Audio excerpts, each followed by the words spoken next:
que, de fato, a gente perdeu. A gente não, perdão.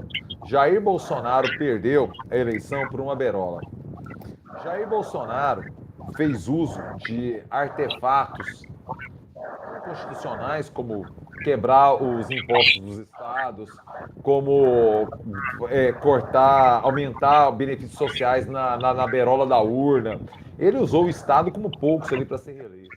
E, de fato, a má gestão da pandemia, aliada àquele momento de Covid, brasileiros brigando por ossos, aquela coisa terrível que vimos do governo Bolsonaro, tirou a eleição dele.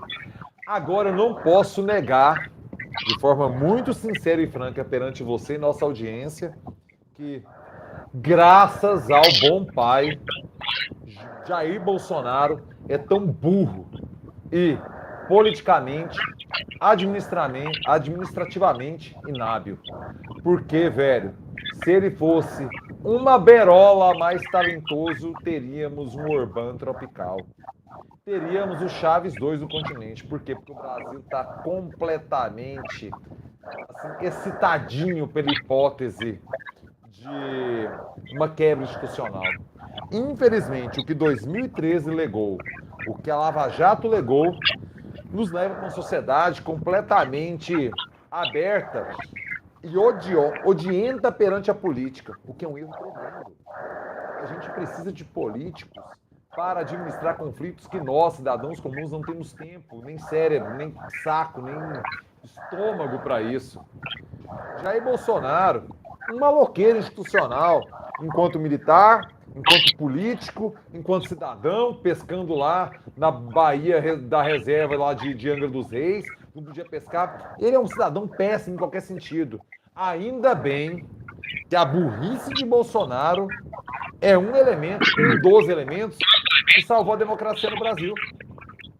Jair Bolsonaro é realmente uma figura que, se a gente pensar na história do golpismo brasileiro, olha, talvez não sou capaz de afirmar, cara. Ele é o mais vulgar e tapado de todos. Todas as figuras odientas, ou não, que sentaram no posto de maior líder desse país, da monarquia até a república. Jair Bolsonaro é o mais tapado de todos. Olha, pior que tem nome aí para rivalizar, viu, bicho? A gente teve, por exemplo, o Costa e Silva. Tem uma história do Costa e Silva, porque ele foi à China, uma visita diplomática. Ele meteu a mão dentro de um vaso e não conseguia tirar. Aí um médico chinês foi lá e falou: segura aqui. Aí fez lá um gesto, segurou o vaso. Aquela de macaco, velho. Hã? Tipo aquela de macaco, aquela armadilha de macaco, que você bota a banana. Aí o Costa Silva botou a mão lá e não conseguia tirar e ficou agoniado. Aí dois chineses foram, segurou pela cintura, outro puxou o vaso saiu da mão dele e falou: meu Deus, como a medicina chinesa é evoluída, senhor. É o que conta o anedotário político do Brasil, mas de fato nós tivemos figuras deploráveis ao longo desde a velha república até agora, né? A nossa redemocratização tão recente, tão novinha, bichinha, sabe, cara? E aquele negócio. Tivemos, por exemplo, um homem como Figueiredo, um homem que abertamente diz: prefiro o cheiro dos cavalos do que de gente. Você tá me entendendo? Tivemos uma figura como Fernando Collor de Mello, sabe? Um homem que, assim, no exercício do poder, entupia-se de droga para dar coletiva de imprensa. E denúncia! Não, mas isso aí quem diz não sou eu, não. Quem diz isso é o irmão dele, tá? Não é não? Como é o nome do irmão do Collor? Pedro Collor. Isso aí o Pedro Collor denunciou, contou, narrou para os anais da história política brasileira. Tivemos uma figura como José Sarney, sabe? Tivemos figuras aí, cara. fatos. Mas assim, você tá falando coisas. Eu acho que o Bolsonaro, assim, esteticamente supera todos eles, viu, bicho? Não todos, cara. É com folga. Mas assim, é muito com folga. Vamos citar, você falou, cara. Costa Silva era um general da MAN, velho. Calma aí. Bolsonaro era um tenente que maloqueiro tentou explodir uma adutora. E foi expulso do exército no acordão de fazer vergonha a Romero Jucá. Ele ficou no exército. Fernando Collor era de uma família que tem tradição política em Alagoas. O cara estudou nas Perfeito. melhores escolas de Brasília. O Sarney já tinha sido governador no Maranhão. Ninguém era tão despreparado Ah, quanto o não, Bolsonaro, velho. perfeito. Perfeito. Não, perfeito. Todos eles tinham assim um currículo político pregresso longo e tal. Conquanto dá para a gente fazer essa análise, né? E essa comparação. Talvez nenhum deles tenha amealhado o capital e a força política que amealhou Jair Bolsonaro. E Isso aí, talvez por esse caráter assim calma pitoresco, aí. fora da curva. Parêntese. Pois não? Jânio Quadros. Jânio Quadros. Só que Jânio Quadros novamente é injusto. Jânio Quadros, quando vira presidente, já tinha sido vereador numa cidade do interior do Paraná. Eu tô com Londrina na cabeça, mas posso estar equivocado. Muda para São Paulo, é vereador, prefeito em São Paulo, governador de São Paulo, aí é presidente. Um cara que foi prefeito de São Paulo, governador de São Paulo, é presidenciável, óbvio, cara. Até com Jânio é injusto, velho. Sem dúvida, não. E assim, o Jânio é o cara que anos depois voltou e foi prefeito novamente. Entendeu? Não, eu acho que é uma comparação injusta. E o Jânio foi uma figura de grande importância, assim como também todos esses que nós citamos foram, óbvio. Ninguém chega ao posto de faraó, né, meu irmão, por acaso. Por mais que a gente acredite que a eleição do Bolsonaro, ele mesmo fala isso, né, tenha sido um tiro no escuro. Não, meu filho, não foi não. Né? A eleição do Bolsonaro foi uma coisa assim, muito, digamos, racional ou racionalizada, tem toda uma estratégia por trás, por mais que pareça aquela coisa orgânica, e de fato foi também, né? Com pessoas nos 4 cantos do Brasil tirando do bolso. E isso é um negócio que a gente talvez nunca tenha visto, viu, Paulo Costa? Da maneira que foi na campanha de 18 do Bolsonaro. Gente patrocinando camisa, gente de fato comprando o leiriado do candidato, engajamento sem precedentes. Engajamento esse que a esquerda cada vez perde mais.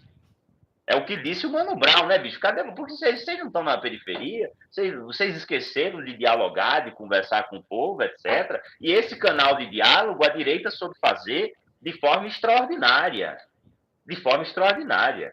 Aí não se trata de copiar o que a direita fez, se trata de analisar com lucidez, né? Aos olhos frios da lucidez, porque essa é a palavra, Pablo Costa, que tem sido assim o mantra da minha vida. Lucidez para tudo, lucidez para analisar, lucidez para entender que a gente erra, lucidez para entender que a nossa opinião, né, ela muda de um dia para o outro, que a nossa opinião tem furos, que às vezes a gente emite uma opinião ou julga um acontecimento com o estômago, e eu não gosto de julgar nada com o estômago, já o fiz demasiadamente na minha vida para entender que racionalizar sobre as coisas, não é sempre o melhor caminho. Em tudo na vida, meu irmão. Sobretudo naquilo que leva o ingrediente da paixão, Pablo Costa. E nós dois, Pablo Costa, eu lhe conheço muito bem, nós dois somos homens que têm apreço pela paixão. Amamos futebol, amamos música, amamos política, amamos coisas onde a paixão, o ingrediente da paixão, é elemento fundamental para a equação. É o pilar essencial. É o pilar da equação. Você está me entendendo? Pois bem, c'est la vie, né, Pablo Costa? Rapaziada, muito obrigado pela presença de todas e todos. Por favor, eu vou fechar a enquete aqui e olha, uma surpresa perante o público, viu? 58% acham que Jair Bolsonaro não será preso. 31% acham que será preso em 2024. 6% acham que Jair Bolsonaro será preso no primeiro semestre de 2025. E 4% acham que Jair Bolsonaro será preso no segundo semestre de 2025. Logo, 58% da nossa audiência acha que Jair Bolsonaro não será preso e 42% acham que será preso. Eu falei, eu não sou de tucanar, eu não sou de ficar em cima do muro. Eu vou falar. Na minha opinião, Jair Bolsonaro será preso no primeiro semestre de 2025. Eu vou explicar o porquê. Eu estou pensando aqui em processo, em trâmite processual, em direito processual. Você vai mandar o seu Pix para pablocosta.gmail.com e fortalecer o trabalho do jornalista precarizado brasileiro, ou então mandar o seu superchat, por favor. Vamos entrar com a pergunta do Luciano Novaes aqui na sequência, que pergunta sobre Gustavo Gayer. Nós vamos responder isso. Mande seu superchat para que a gente responda. Muito obrigado a todo mundo que está entrando no canal, muito obrigado a todo mundo que está curtindo. Deixe-me voltar no assunto. Por que Jair Bolsonaro será preso no primeiro semestre de 2025? Temos hoje o ministro Barroso na presidência do Supremo Tribunal Federal. Ele é um dos que encarou a briga contra o golpismo bolsonarista com muita veemência. O Xandão, ele acabou personificando muito o combate ao golpismo dentro da Suprema Corte. Contudo, ele tinha um suporte por trás de outros elementos da Suprema Corte que às vezes são menos citados, mas que foram essenciais. O Fachin, ele em dados momentos foi mais contundente contra o golpismo das Forças Armadas perante o Tribunal Superior Eleitoral do que o próprio Barroso, que o próprio Xandão. Gilmar Mendes, muito bem quisto pelo mundo político de Brasília, e não estou entrando no mérito, se eu concordo ou discordo disso, estou falando um fato. Ele é o que melhor transita, ele é o que melhor circula entre essa rapaziada da política, do cargo, da eleição em Brasília. Dava suporte para o Xandão.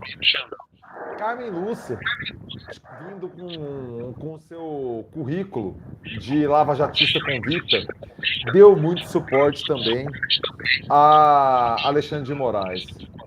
Barroso é pouco citado nisso, mas Barroso, ele também é outro lavajatista que percebeu o perigo do bolsonarismo e engrossou esse corpo do Supremo Tribunal Federal contra o golpismo, é claro, né? Mas temos que citar todo mundo ali, a exceção de André Mendonça, depois a exceção de Cássio Nunes Marques.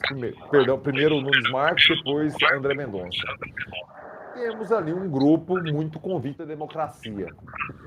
Nesse contexto, o Barroso faz questão dele, na presidência, julgar o processo contra Bolsonaro. Ele sai da presidência do Supremo, estou puxando isso de memória, mas se eu não me engano, em setembro de 2025 é a sucessão. Logo, eu acho que teremos o ministro Barroso coordenando o julgamento de Bolsonaro, presidindo o Supremo Tribunal Federal no primeiro semestre de 2025. Por quê? Tem um tempo agora que todo esse material que a gente vê farto em provas contra o golpismo bolsonarista, a gente vê que vai ser encaminhado para a PGR e, desculpa, bolsominions, gadaiada que está na live aqui, olha, Jair Bolsonaro vai ser denunciado pela PGR porque Augusto Aras não mais está lá. Simples assim.